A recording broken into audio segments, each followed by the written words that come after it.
musim panas.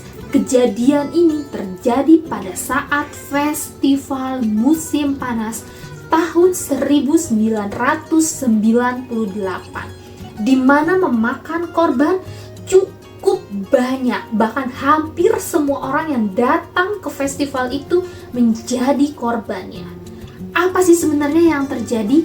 Ada kasus apa di tahun 1998 ini di festival musim panas di Jepang? Kita langsung lanjut aja kemana? Ke kilas kisah nyatanya.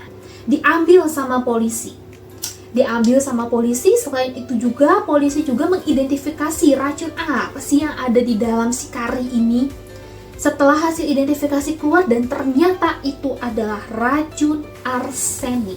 Di rumahnya si Masumi ditemukan racun arsenik yang identiknya itu sama, sehingga polisi ini langsung membuat kesimpulan bahwa si Masumi ini adalah orang yang meracuni si makanan masakan si kari ini.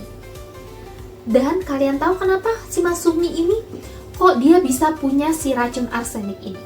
Ternyata suaminya ini adalah seorang mantan petugas untuk membersihkan serangga. Jadi suaminya ini suka meracik-racik ramuan lah atau membuat obat serangga. Makanya kenapa di rumahnya Masumi itu bisa ditemukan si racun arsenik ini untuk membunuh serangga. Sebenarnya seperti itu.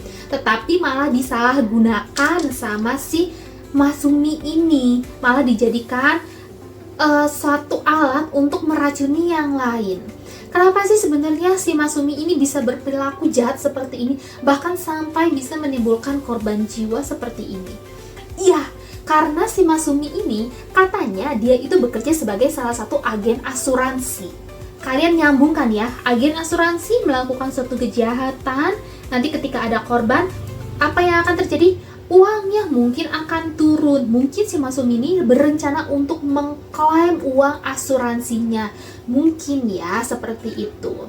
Nah, setelah diselidikin lebih lanjut, ternyata si Masumi ini dia itu pernah memiliki catatan kejahatan.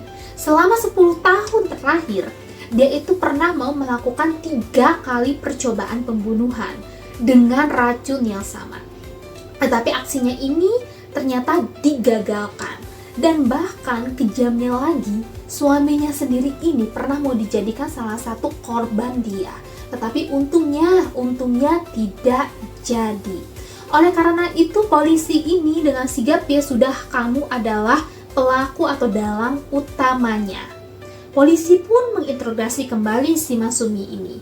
Sebenarnya apakah benar hanya karena untuk klaim uang asuransi atau karena ada hal yang lain yang mendorong kamu sehingga kamu tega melakukan ini di festival dengan banyaknya orang bahkan sampai memakan korban? Masumi ini pun dia menjawab kalau memang dia itu sebenarnya tuh sakit hati, bener-bener sakit banget dia itu, karena dia merasa para tetangganya ini, semua tetangganya atau lingkungan sekitarnya ini, dia itu tidak mau lagi berteman atau bersosialisasi sama si Masumi. Dia merasa aku tuh dijauhin sama tetangga-tetangga aku, makanya ya udah aja biar mereka merasakan sakit hati yang sama kayak aku ngelakuin hal yang sama ke mereka. Akhirnya setelah selesai dari interogasi semuanya, si polisi menangkap si Masumi. Dan Masumi pun dijatuhi hukuman mati. Tetapi tidak sampai situ saja, Masumi itu tetap berjuang karena dia merasa dia tidak bersalah. Sampai akhirnya pengajuan banding terakhir ketiga di tahun 2021 tetap ditolak. Ada hal lain yang lebih menyedihkan di sini.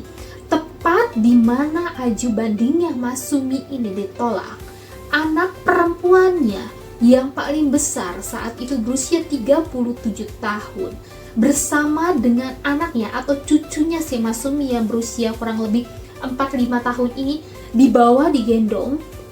Mereka naik ke flyover dan mereka loncat dari flyover itu. Tidak hanya sampai di sana, anak bungsunya si Masumi yang kala itu berusia sekitar mungkin 18 tahun itu pun ditemukan tidak bernyawa dengan kondisi dia dikeroyok atau dipukuli oleh orang.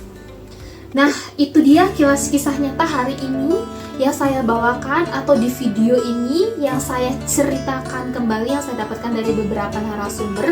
Gimana menurut kalian untuk kilas kisah nyata hari ini? Apakah kilas kisah nyata kali ini cukup, maksudnya memang benar ya si Masumi ini adalah pelakunya, atau menurut kalian bukan Masumi, atau gimana menurut kalian? Boleh tuliskan komentar kalian tentunya di kolom komentar, dan jangan lupa untuk like dan subscribe aku ya, channel aku ya, biar aku makin semangat untuk membuat video-video berikutnya. Tidak ketinggalan juga aku mengucapkan terima kasih banyak buat kalian yang udah nonton dari awal sampai akhir atau klik video ini. Aku ucapin terima kasih banyak, dan sampai ketemu lagi, jumpa lagi di video berikutnya. Bye bye.